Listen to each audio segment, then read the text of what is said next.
salamat po sa pagpunta, sa pakikiramay, sa inyo po lahat.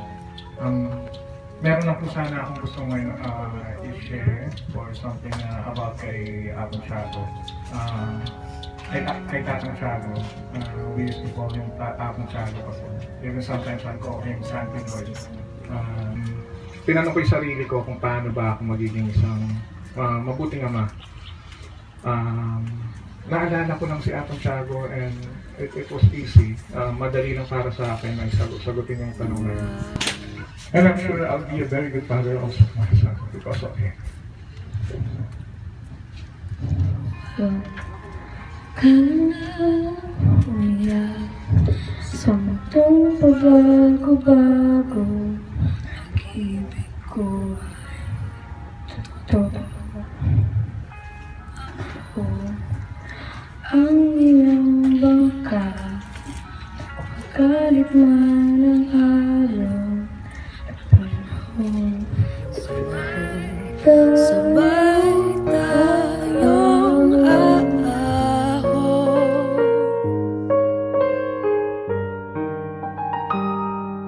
Kung wala ka nang maintindihan, kung wala ka nang makapitan,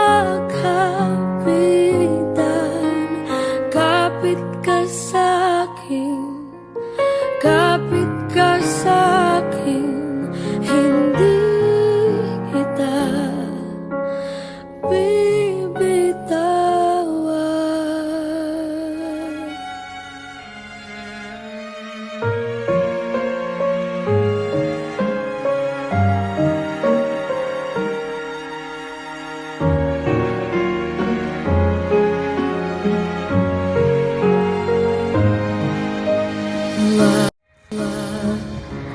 Ka na umiyak, mahaba man ang araw, uuwi ka sa yakap ko.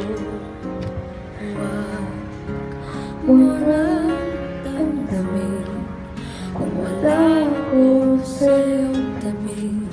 Iiwan ko ang puso ko sa'yo at kung pakiramdam mo'y wala ka nang kakampi, isipin mo ako dahil puso't isip ko'y nasa iyong ibig. Wala ka nang maintindihan, kung wala ka nang makapitan, kapit ka sa'kin,